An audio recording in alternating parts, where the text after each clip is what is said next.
और हम इसमें चाहते हैं कि हमारा संगठन इंडियन दलित फोरम, जिसमें लाखन जी हमारे जनरल सेक्रेटरी भी हैं, हम जल्दी ही आप देखेंगे कि इसके अगेंस्ट हम कार्रवाई करने के लिए जो अटॉर्नी जनरल ऑफ इंडिया हैं भारत के, उनके पास एक पिटीशन फाइल करने वाले हैं।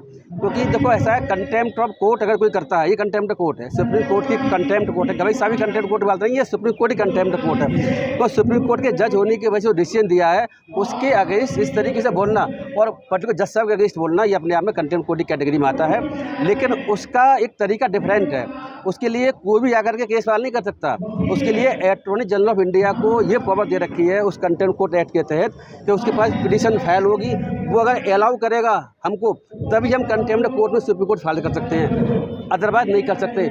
दूसरा ऑप्शन ये है हम लोगों के पास में कि सीजेआई साहब या सुप्रीम कोर्ट खुद ही कंटेम्प्ट कोर्ट का सू मोटो ले ले, लेकिन मुझे लगता नहीं है वो सू मोटो लेंगे। तो हम जल्दी ही आप 2-4 दिन के अंदर देखेंगे, पिटीशन फाइल करेंगे। छोटे छोटे मामलों में हम देखते हैं कि कार्रवाई हो जाती है, लेकिन सीजीआई पर इस तरह की बड़ी बात कहना, क्या लगता है कि एक कास्टिज्म का भी इसमें पहलू है, क्योंकि वो शेड्यूल कास्ट से है, इसलिए उनको निशाना बनाया जा रहा है। इसमें सिर्फ कास्टिज्म का ही पहलू है। मुसलमान ने किसी ने कोई बात कही होती तो अब तक कभी कार्रवाई हो चुकी होती। इसमें कास्टिज्म का पहलू है। हमारे जो गवई साहब हैं, आपको पता ही है, दलित हैं, second chief justice of India भी हैं।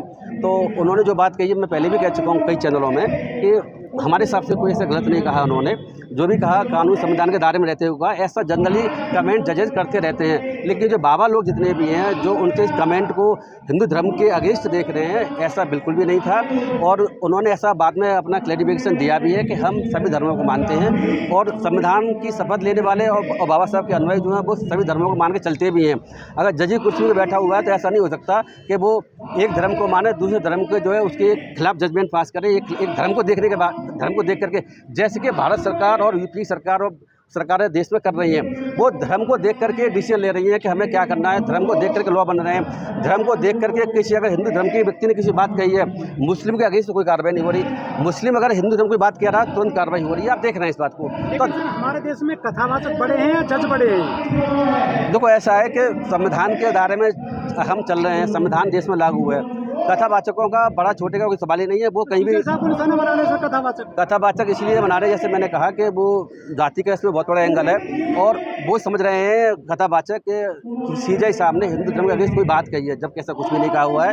ऐसे कथावाचकों को मुझे लगता है कि किसी कठोर दंड देने की आवश्यकता है संविधान कानून के दायरे में। हम इसकी पैरवी करेंगे, पहल करेंगे। जो पढ़े लिखे लोग हैं, एडवोकेट हैं, वो कहते हैं मी लॉर्ड, माई लॉर्ड, जब शुरू होती है अदालत, और ये कि कथावाचक आपको छाती फाड़ने की बात कर रहा है। आप ये देखिए कि इन लोगों की हिम्मत कितनी बड़ी हुई है, कि हिम्मत इसीलिए बड़ी हुई है क्योंकि सरकार का इनको संरक्षण है।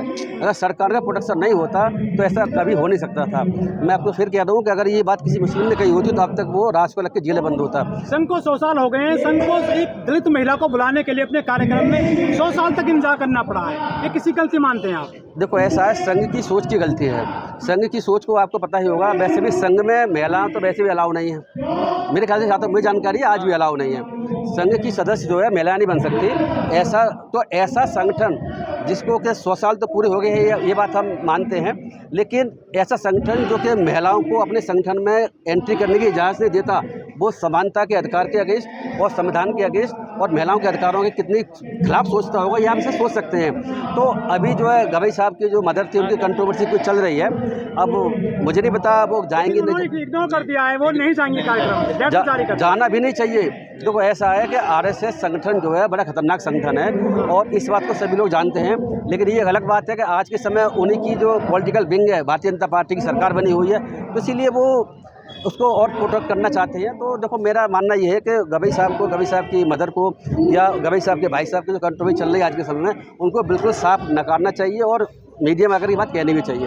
ये कंट्रोवर्सी शुरू क्यों हुई, आखिर क्यों उन्हें एक्सेप्ट किया, अपने उनको आमंत्रण नहीं एक्सेप्ट किया, सच्चाई क्या है, ये मुझे लगता है उन्हें खुद भी कहने की आवश्यकता है। लेकिन जो ये सरकार है, राष्ट्रपति द्रौपदी मुर्मू को मंदिर के उद्घाटन नहीं बुलाती है, और दलित सीजेआई की मदद को बुला लेती है अपने कार्यक्रम में। मंदिर का उद्घाटन एक अलग बात है, ठीक है ना।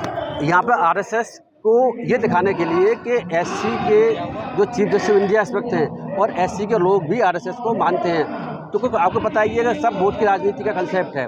तो वो चाहते हैं कि ऐसा मैसेज दिया जाए कि हम लोग जो है दलितों के पक्ष में हैं, महिलाओं के पक्ष में हैं, और सीजेआई साहब को भी इम्प्रेस करने के लिए, जिससे कि मुझे लगता है इंडायरेक्ट रूप से कि उनके पक्ष में कुछ जजमेंट दे सके, ये मंशा भी आरएसएस की हो सकती है।